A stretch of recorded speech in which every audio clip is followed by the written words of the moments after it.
मंगला विद्या मंदिर के सभी छात्रों को आपकी हिंदी की शिक्षिका शालिनी का नमस्कार। मैं आशा करती हूँ बच्चों कि आप सब स्वस्थ होंगे और खुश होंगे। तो बच्चों, आज हम पढ़ेंगे पार्ट नंबर 16 यानी कि लेसन नंबर 16, जिसका नाम है पानी रे पानी।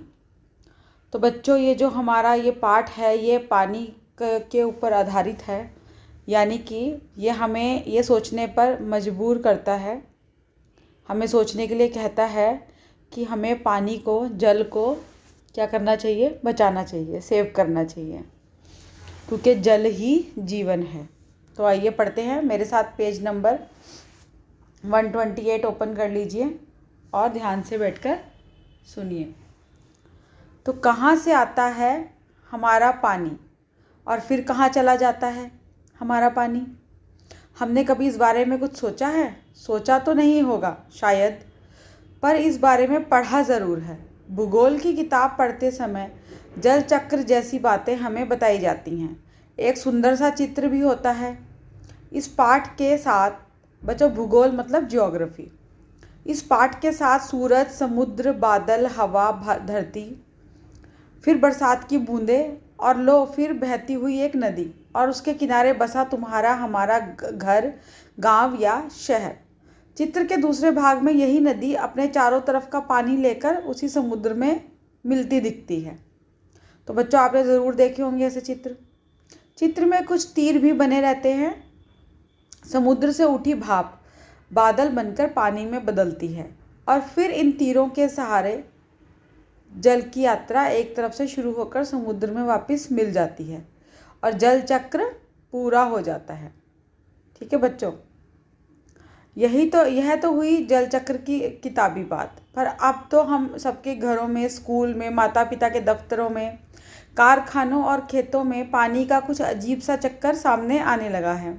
नलों में अब पूरे समय पानी नहीं आता। नल खोलो तो उससे पानी के बदले सूं सूं की आवाज़ आने लगती है। बच्चों, आपने भी देखा होगा। पानी आता भी है तो बेवक्त, कभी देर रात तो कभी भोर सवेरे। मीठी नींद छोड़कर घर भर की बाल्टियाँ, बर्तन और घड़े भरते फिरो। पानी को लेकर कभी कभी कहीं आपस में तू मैं भी होने लगती है, मतलब कि आर्ग्यूमेंट्स या झगड़ा। रोज़ रोज़ के इन झगड़े टंटों से बचने के लिए कई घरों में लोग नलों के पाइपों में मोटर लगवा लेते हैं। मतलब मोटर है, मतलब बच्चों एक जो मशीन होती है जो पानी को खींचती है। तो उससे क्या होता है कि पानी का फ़्लो जो है वो ज़्यादा आने लगता है आपके घर पे, पर इससे क्या होता है दूसरों के घरों में फ़्लो जो है वो कम हो जाता है। इससे कई घरों का पानी खींचकर एक ही घर में आ जाता है। यह तो अपने आसपास का हक छीनने जैसा काम है, लेकिन मजबूरी मानकर इस काम को मोहल्ले में कोई, नेक्स्ट पेज, एक घर कर बैठे तो फिर और कई घर यही करने लगते हैं। पानी की कमी और बढ़ जाती है। शहरों में तो अब कई चीज़ों की तरह पानी भी बिकने लगा है। यह कभी गांव शहरों में ही नहीं बल्कि हमारे प्रदेशों की राजधानियों में और दिल्ली, मुंबई, कलकत्ता, चेन्नई और बेंगलोर जैसे बड़े शहरों में भी लोगों को भयानक कष्ट में डाल देती है। क्या डाल देती है? यह कमी। देश के कई हिस्सों में तो अकाल जैसी हालत बन जाती है। यह तो हुई गर्मी के मौसम की बात। लेकिन बरसात के मौसम में क्या होता है? लो, सब तरफ पानी ही बहने लगता है। हमारे तुम्हारे घर, स्कूल, सड़कों, रेल की पटरियों पर पानी भर जाता है। देश के कई भाग बाढ़ में डूब जाते हैं। यह बाढ़ ना गांवों को छोड़ती है और ना ही मुंबई जैसे बड़े शहरों को। कुछ दिनों के लिए सब कुछ थम जाता है, सब कुछ बह जाता है। यह हालात हमें बताते हैं कि पानी का बेहद कम हो जाना और पानी का बेहद ज़्यादा हो जाना, यानी अकाल और बाढ़ एक ही सिक्के के दो पहलू हैं। यदि हम इन दोनों को ठीक से समझ सकें और संभाल लें तो कई समस्याओं से छुटकारा मिल सकता है। चलो थोड़ी देर के लिए हम पानी के इस चक्कर को भूल जाएं और याद करें अपनी गुल्लक को। जब भी कोई हमें कोई पैसा देता है, हम खुश होकर दौड़कर उसे झट से अपनी गुल्लक में डाल देते हैं। 1 रुपया, 2 रुपया, 5 रुपया, कभी सिक्के तो कभी छोटे बड़े नोट, सब इसमें धीरे धीरे जमा होते जाते हैं। फिर जब कभी हमें कुछ पैसों की ज़रूरत पड़ती है तो इस गुल्लक की बचत का उपयोग कर लेते हैं। ठीक है ना बच्चों? हमारी यह धरती भी इसी तरह की खूब बड़ी गुल्लक है। मिट्टी की बनी इस विशाल गुल्लक में प्रकृति वर्षा के मौसम में खूब पानी बरसाती है। तब रुपयों से भी कई गुना कीमती इस वर्षा को हमें इस बड़ी गुल्लक में जमा कर लेना चाहिए। हमारे गांव में, शहर में जो छोटे बड़े तालाब, झील आदि वे धरती की गुल्लक में पानी भरने का काम करते हैं। इनमें जमा पानी जमीन के नीचे छिपे जल के भंडार में धीरे धीरे रसकर छनकर जा मिलता है। इससे हमारा भूजल भंडार समृद्ध हो जाता है। पानी का यह खजाना हमें दिखता नहीं, लेकिन इस खजाने से हम बरसात का मौसम बीत जाने के बाद पूरे साल भर तक अपने उपयोग के लिए घरों में, खेतों में, पाठशाला में पानी निकाल सकते हैं।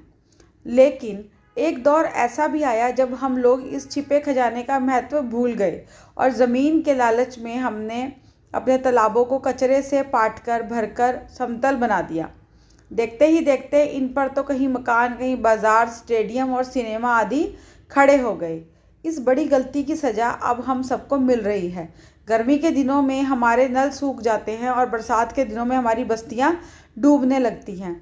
इसीलिए यदि हमें अकाल और बाढ़ से बचना है तो आसपास के जल स्रोतों को, तालाबों की और नदियों की रखवाली अच्छे ढंग से करनी पड़ेगी। तालाबों की और नदियों आदि की रखवाली अच्छे ढंग से करनी पड़ेगी।